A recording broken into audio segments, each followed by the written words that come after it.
I hit bedrock sooner than I'd hoped, but this is what I got from the bottom of the bucket.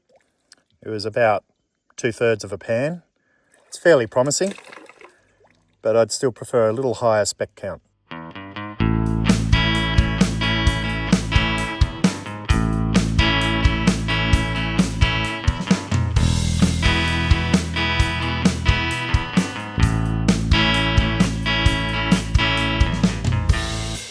G'day, it's Jason here from In Search of Australia.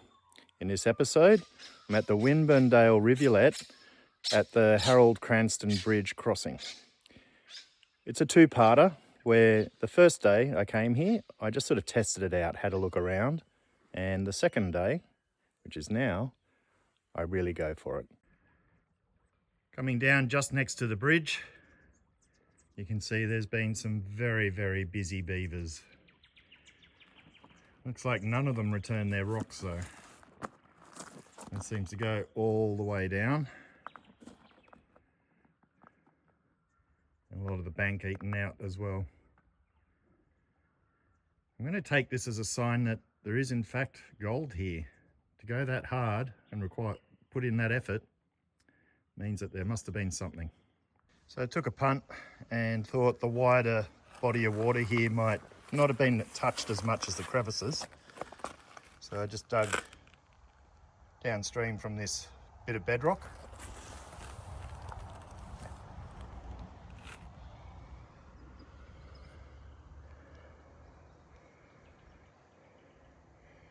And there was definitely gold. It's quite a lot of flower gold. There's a little chunky bit there too. So I've been taking samples from all over the place, in crevices, at the end of bedrock. It's very well done over here. There's gold everywhere. I'm getting bits of gold constantly, but nothing substantial. But I've come downriver and I've noticed this on the bank. So there's this grey slatey bedrock. Looks very familiar to me. So maybe it's very similar to that spot that I usually go to. You can see there's the grey wall here and then the slatey bedrock. Someone's had a little bit of a dig down here, but I don't think they've actually dug into the bedrock part, which is usually where I find the gold stuck in between little cracks. So one shovel, 5 largish specks, but then there's a few little micro ones around. Hard to see on the camera. There's 2 there, 3, 4, 7 specks of gold. Because it was so sparing in getting specks, I decided I'd just do a little bit of sniping, and there's my first little bit of gold.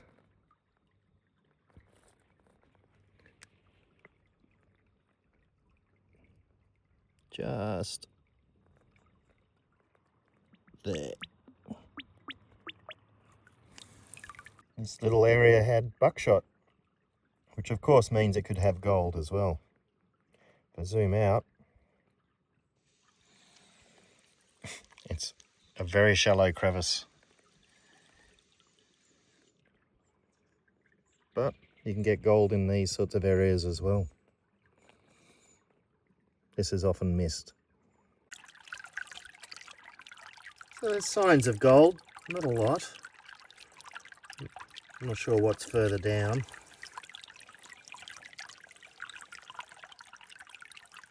So one bucket of various places.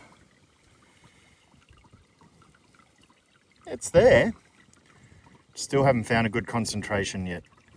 Well, after testing everywhere, I'm going to settle on one spot and just see how much I can get. So I overturned this rock here, and you can't tell now, but it had that grey, fresh look, and it hadn't been moved for a while. It follows down into a crevice here, quite a deep one, so I'm hoping I can get a bit out of that. So having tested all these different places, I'm just going to go for about a bucket of material out of this crevice here. It looks like people have worked it a little bit, but Having turned that rock and got gold there, I'd say there's still a chance to get a bit out of this.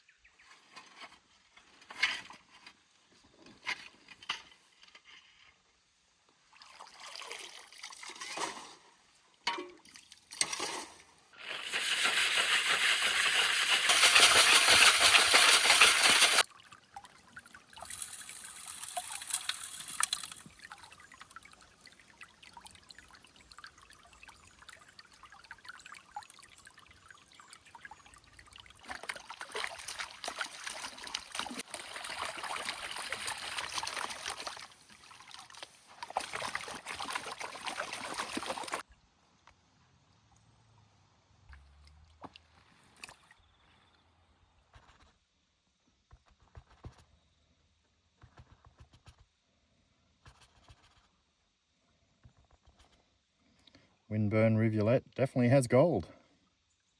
It's not bad. So there's still gold here at Winburn, if you search around a bit. My sniping session was probably better described as a specking session because I didn't put on any face mask or goggles or anything like that. I just waved away very shallow crevices.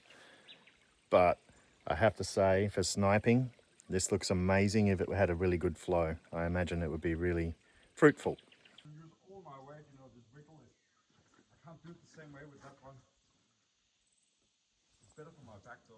Literally just where you park, I've noticed where the trees have gathered in a flood, and I'm going to test where these rocks, or larger rocks, have started to collect, then continue a line into the river.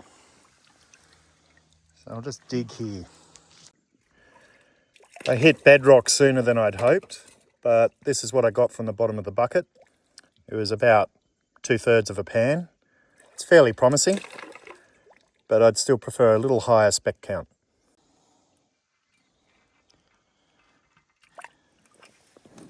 So digging into the bank, really only maximum, I reckon, 5 specs per pan. I couldn't find a good crevice going into the bank, so I feel like I was just hitting bedrock. Now I'm going to try and use the metal detector to isolate spots in the crevices where there might still be gold. So, unlikely to be gold there. Then it changes.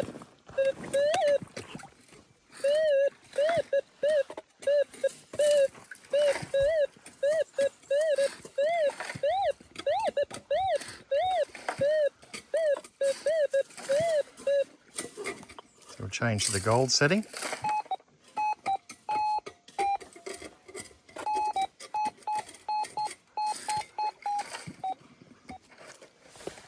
So I'm going to try just there.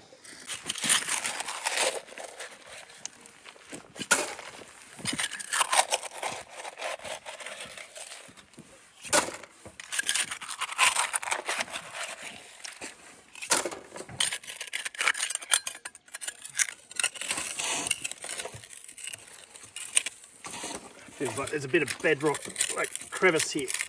Yeah. Yeah. See what we get.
That one speck was not the metal detector. As Maxwell Smart says, I must have missed it by that much. Whatever the detector's picking up, I just can't seem to get it. It's a bit too muddy for me to see whether it's a crack in the bedrock or things like that. but I pretty much emptied it and had 2 specks. When I arrived, this was really quite a dried up rivulet. It was considerably lower than when I came a week ago for the day 1 part. We're now getting a little bit of rain, which will be good, I hope. What I've discovered though is all my testing has led to finding deep crevices that haven't been touched, and that's probably the secret to here, is just find those crevices that have a drop off and go quite deep and narrow, and you'll find the gold there. So all upriver there, it's looks like something out of Caddyshack where the gopher's gone and destroyed the entire area. But when I came further down, there was this bedrock leading down here, and a lot of these rocks were undisturbed. So I lifted that, and that's what got me this speck count here, which I'm at a guess, I haven't really cleaned it up properly, but it's at least 15. And then this pink gem.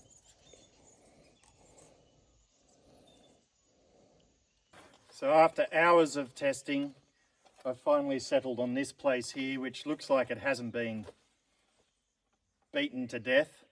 That's where I found that first little pan of gold and what could be a rose quartz, I guess, in terms of gemstones.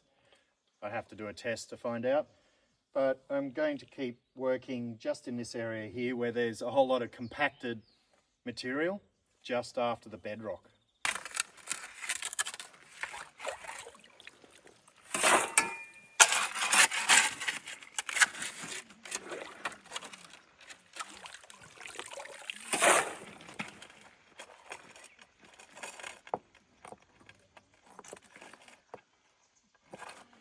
Bedrock breaking away.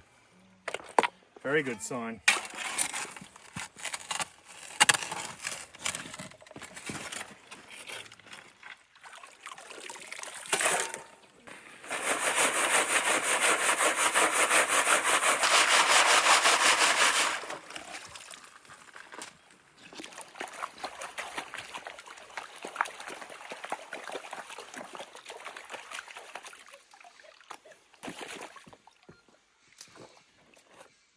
What's happening? Come on, look. If I can walk here.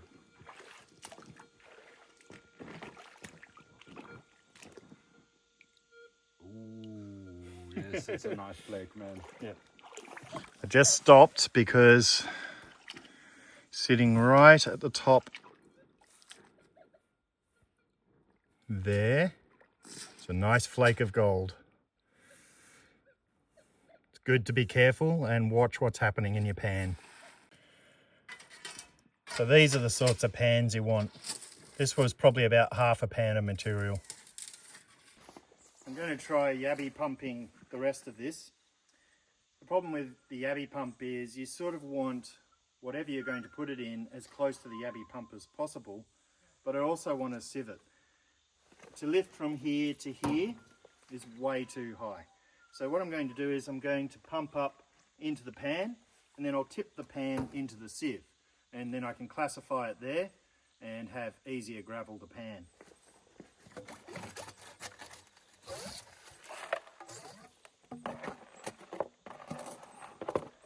That was in a bad spot.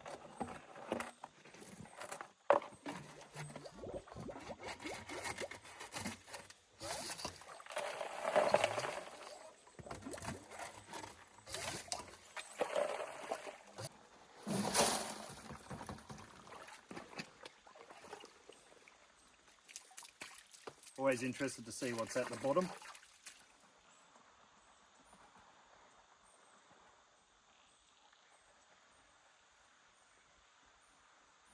Tiny little speck. I'll just put it in.